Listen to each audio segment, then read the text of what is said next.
दोस्तों, बाबा साहब ने कहा था कि शिक्षा शेरनी का दूध है, जो पिएगा वही दहाड़ेगा। यही आज गोंडा जिला में सच होता दिखाई दे रहा है। संजीव कुमार सिंह जी हमारे साथ हैं, जो राजनीति के चाणक्य कहे जाते हैं। देवी पाटन मंडल में जब राजनीतिक चाणक्य की बात की जाती है तो संजीव सिंह जी का नाम सबसे ऊपर आता है। लेकिन कार्तिकेय सिंह राजनीति से कोसों दूर रहकर इतिहास दोस्तों रच दिया। सर, पहले तो आपका बहुत बहुत स्वागत है और बहुत बहुत आपको बधाई। धन्यवाद अनुराग जी। सर, आप प्रधानी से शुरू किए। आप प्रधानी, आपकी माता जी प्रधान है, आप गांव की राजनीति से लेकर और सांसद की राजनीति तक करते हैं। आपने अपने बेटे को राजनीति से दूर क्यों रखा?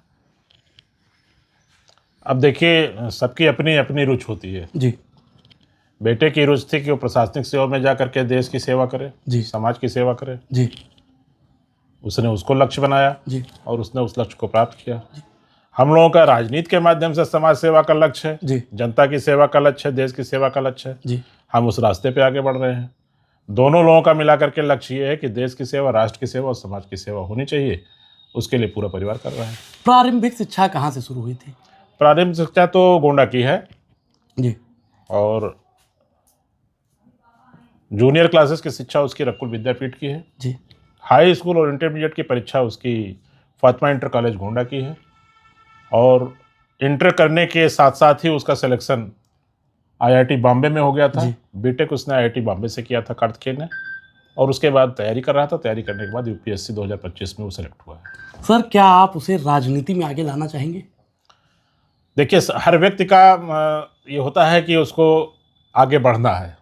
लक्ष्य सबके मन में होता है, जी, लेकिन समय निर्धारित होता है। जी, अभी जो उसका मोटो है और लक्ष्य है वो ये है कि देश की सर्वोच्च सेवा में, देश की सेवा करना, समाज की सेवा करना, देश के लिए कुछ करना। क्या तो राजनीति? अभी उसने अपने उस लक्ष्य को तय किया है और उसको पूरा किया है। नहीं सर, आप कुछ दिन वो देश की सेवा इस पद पे रहते हुए करेगा। जी, आगे उसका विचार, उसका भविष्य ये जाने कि वो राजनीति में आकर के देश की सेवा करेगा, समाज की सेवा करेगा, कि उसी सेवा में रहते हुए देश की सेवा बेहतर ढंग से करेगा। ये उसके ऊपर मैंने छोड़ दिया। नहीं सर, जैसे कभी डिस्कस परिवार में जब बैठ के खाना खाते हैं तो कभी राजनीति पे चर्चा हुई थी बेटे से? नहीं, राजनीति पे चर्चा होती है, लेकिन राजनीति के एस्पेक्ट्स में क्या होना चाहिए, क्या नहीं होना चाहिए, क्योंकि राजनीति भी इस परीक्षा से जुड़ा हुआ एक विषय है। जी, यूपीएससी की परीक्षा से जुड़ा हुआ विषय है राजनीति, समाज, अर्थशास्त्र। जी, ठीक है, ये सारे विषय उससे जुड़े हुए हैं जिन पे उसका ट्रायल और टेस्ट होता है। तो उन विषयों को जब वो आता था तो हमसे कभी कभी डिस्कस करता था, कभी कानून के विषय पे डिस्कस करता था, कभी पॉलिटिक्स के विषय पे डिस्कस करता था। जी, तो मैं उनके जवाबों को, उत्तरों का जवाब, प्रश्नों का जवाब अच्छे ढंग से उसको समझाने की कोशिश करता था, जो एक पिता अपने पुत्र के लिए करता है एज ए मेंटरशिप। मैंने वो भी किया। जरूरी नहीं है, आपका लक्ष्य है कि आप मीडिया का काम कर रहे हैं, जी, मेरा लक्ष्य है कि मैं समाज सेवा कर रहा हूँ, इनका लक्ष्य है कि ये दूसरा काम कर रहे हैं। जी। सबका लक्ष्य एक नहीं हो सकता, लेकिन सबका लक्ष्य ये है कि देश की सेवा करना है, वो किसी भी माध्यम से हो, वो कर रहे हैं। आगे चलकर कोई ऐसा विद्यालय आप लोग खोलने का विचार करेंगे जिसमें गरीब गुरबा के हाँ, बच्चों को इस चीज़ की आवश्यकता हमको अपने इस क्षेत्र में महसूस हो रही है। जी, और इस परीक्षा में सफल होने वाले लोगों ने इसका प्रयास भी किया। जी, जैसे बहराइच से एक विनय सिंह जी हैं, वो सेलेक्ट हुए थे। जी, वो आईएएस की एक कोचिंग चलाते हैं लखनऊ में। जी। तो इस तरीके का प्रयास होना चाहिए और मैं भी उस प्रयास में सहयोग करने के लिए तैयार हूँ। गोंडा के लोगों को आश्वासन? गोंडा के लोगों को आश्वासन है कि गोंडा अब वो गोंडा नहीं है। अब गोंडा बहुत बदल चुका है।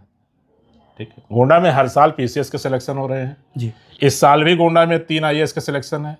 इससे पहले साल, पिछले साल में भी गोंडा में 2 सिलेक्शन थे। जी, उसके पिछले साल में भी गोंडा में 2-3 आईएएस के सिलेक्शन थे, पीसीएस के सिलेक्शन थे, पीसीएसजे में, हायर जुडिशरी सर्विस में, जी, और यहाँ तक कि गोंडा के 2-2, 3-3 हाई कोर्ट के जज एलिवेट हुए हैं। जी। तो अब गोंडा वो गोंडा नहीं है। ये दिमाग से लोगों को निकाल देना चाहिए कि गोंडा राजनीतिक रूप से या शैक्षिक रूप से या आर्थिक रूप से या सामाजिक रूप से पिछड़ा जिला है।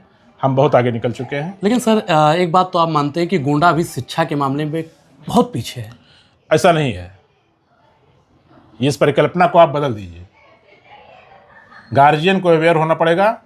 हर बच्चे में सामर्थ्य है। जी, आप अपने बच्चे को किस रास्ते पे ले जाना चाहते हैं, उसको कितना सहयोग कर रहे हैं, ये रिजल्ट बता देगा आपको। अगर आपने सहयोग किया है तो परिणाम सार्थक है। बच्चे के साथ संगत का कितना असर पड़ता है? बहुत असर पड़ता है। अगर आप अपने बच्चे को इस बात के लिए छोड़ देंगे कि वो क्या कर रहा है, कहाँ जा रहा है, किसके साथ उठ रहा है, किसके साथ बैठ रहा है, जी। उसकी आदतें क्या है, वो पढ़ने में कितना समय खर्च करता है, कितना समय अपना व्यर्थ करता है, अगर इसका ध्यान समय रहते आपने नहीं किया जी। और उसको मार्गदर्शन नहीं दिया गार्जियन के रूप में, जी। तो निश्चित रूप से बच्चा जहाँ जाना चाहता है वहाँ नहीं जा पाएगा। कार्तिक की जो प्रारंभिक शिक्षा थी उसमें रिजल्ट क्या जब आता था? प्रारंभिक शिक्षा में वो टॉपर रहा है, जी। अपने कॉलेज में, अपने इंस्टीट्यूट में टॉपर रहा है, जी। और 98.8 CGPA की उसकी रैंकिंग बीटेक की रही है। जी। और इसमें अभी मार्कशीट आ जाएगी तो मैं बता दूंगा कितना नंबर था। जी। इसमें भी रैंक उससे 269 है, जी। और 269 अच्छी रैंक मानी जाती है, जी। लेकिन उसका लक्ष्य यह था कि हम अंडर 10 होंगे, जी।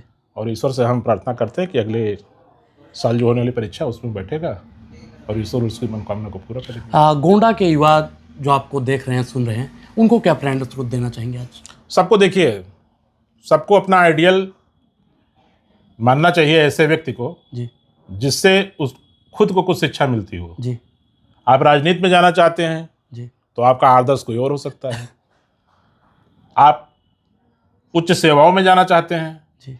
तो निश्चित रूप से कि उस पर जो सफलता प्राप्त की है उनको अपना आइडियल बनाना पड़ेगा। जी।